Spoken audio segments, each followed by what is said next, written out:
Hello friends, good morning. मैं हूं आपका दोस्त सागर। वैसे तो बहुत सारे वीडियोस है यूट्यूब पे, आप सर्च करोगे तो आपको मिल जाएंगे। How to get exemption in audit, how to prepare audit subject for CA final और सीए इंटर। मैं फिर भी एक स्टूडेंट ने मुझे पूछा था कि सर, ऑडिट में इतना पढ़ते फिर भी याद नहीं रहता और मार्क्स नहीं देते आईसीआई। तो मैं बता दूँ, आईसीआई कोई आपका दुश्मन नहीं है। आप कंटेंट ऐसा लिखोगे या फिर आपकी कोई कमी की वजह से आपको पूरे मार्क्स नहीं मिलते। अच्छे नंबर नहीं आना और आईसीआई का मार्क्स ना देना, इस दोनों में कुछ भी समानता नहीं है। मतलब आपको ये समझ के चलना है कि मेरी ही वजह से मुझे अच्छे मार्क्स नहीं मिले। लोग टिप्स देते रहते, ऐसे पढ़ो वैसे पढ़ो, लेकिन मैं थोड़ा, मेरा मानना ये है कि स्टूडेंट्स को क्या नहीं करना चाहिए ना, वो उसे पता होना चाहिए।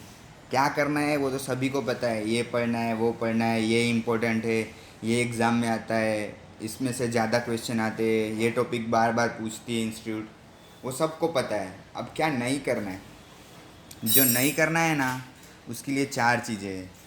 फर्स्ट, सबसे पहले, डोंट लूज़ सेल्फ कॉन्फिडेंस। आपको अपना कॉन्फिडेंस, यानी कि आपको अपने आप पे भरोसा होना चाहिए कि भाई मैं कर सकता हूँ और मैं कर ही पाऊँगा। वैसा मेरे हिसाब से जो स्टूडेंट्स है उसको ये पता ही होना चाहिए कि उसको अपना कॉन्फिडेंस रखना है और मैं एग्ज़ाम में कर पाऊँगा, मैं पूरा पेपर अटेंड कर पाऊँगा 100 नंबर का, और मुझे अच्छे मार्क्स भी आएंगे, और मैं जो भी पढ़ रहा हूँ वो मैं समझ के पढ़ रहा हूँ, मैं एग्ज़ाम तक याद रख पाऊँगा। ये कॉन्फिडेंस होना चाहिए आपको। अपना सेल्फ कॉन्फिडेंस कभी नहीं खोना है। और ये भी नहीं सोचना है कि सब्जेक्ट बहुत हार्ड है, अब तो सिर्फ 2 महीने बचे या फिर 40 डेज बचे, तो मैं कैसे कर पाऊँगा, इतना तो टाइम भी नहीं है। लेकिन हाँ, सब हो जाएगा। आपको, अगर आप प्रिपेयर करोगे अच्छे से, वो सब्जेक्ट को टाइम दोगे, और हो सके अगर आपको ऐसा लगता है कि नहीं हो पा रहा है, तो भी आपको वो सब्जेक्ट छोड़ना नहीं है, करना ही है। तभी आप अपने आप का कॉन्फिडेंस बढ़ जाएगा।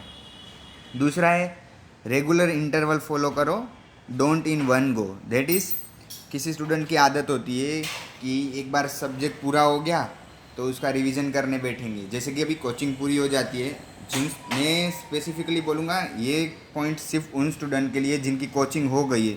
सपोज़ आपकी कोचिंग हो गई थी, उसको बहुत टाइम हो गया, सपोज़ 4-5 महीने पहले आपने कोचिंग ली थी और हो गई, उसके बाद आपने सपोज़ ऑडिट सब्जेक्ट देखा ही नहीं है, तो फिर आपको पूरा पढ़ने की ज़रूरत नहीं है, रेगुलर इंटरवल में पढ़ो उसे।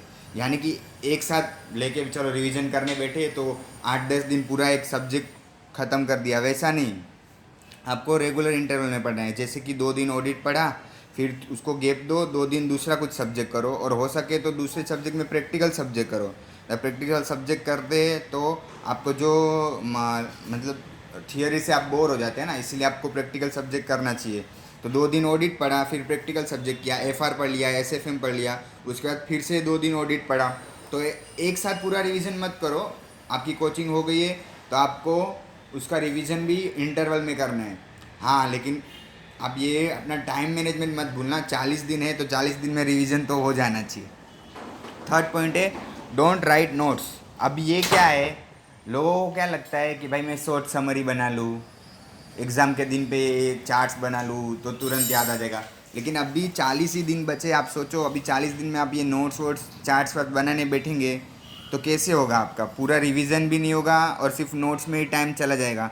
इसीलिए सिर्फ एक पेन या हाइलाइटर लेके पढ़ना चालू करने का, और जो भी आपको लग रहा है कि इम्पोर्टेंट पॉइंट है उसको हाईलाइट कर दो। और हो सके तो मीन्स ऐसे ही नोट्स बनाना ही है आपको, तो जिधर आप पढ़ रहे हो बुक में बाजू में लिख दो, शॉर्ट में कीवर्ड्स क्या है वो सब लिखो। लेकिन पूरा अभी नोट्स बनाते मत बैठो, उसमें टाइम चला जाएगा और अपने पास उतना टाइम है नहीं। ओके। फोर्थ पॉइंट इज़, अब लोग बोलते हैं कि पास्ट आरटीपी देखो, पास्ट पेपर देखो, और सब देखो। मैं ना नहीं बोलूँगा, उल्टा देखना चाहिए, तभी आपको पता चलेगा कि क्वेश्चंस कैसे आते। लेकिन वो सब लास्ट में देखने का।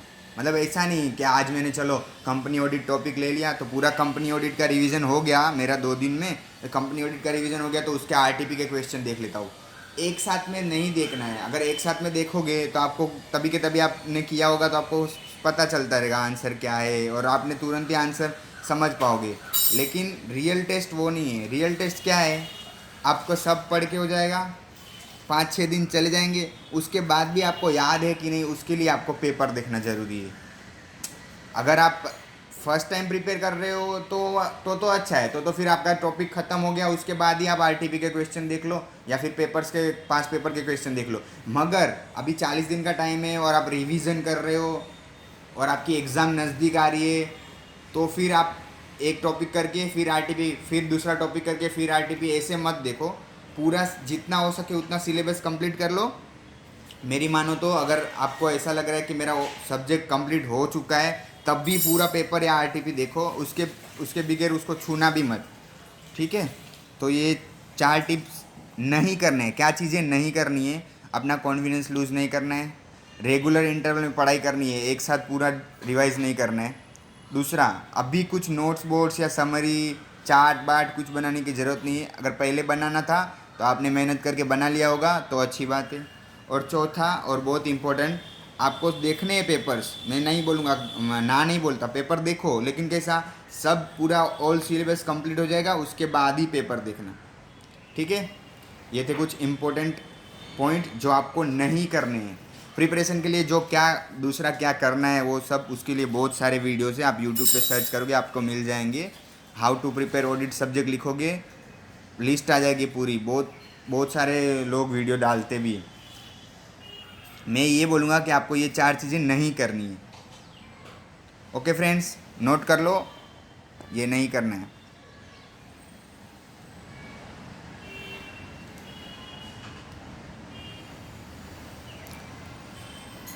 Bye friends, thank you, all the best for exams.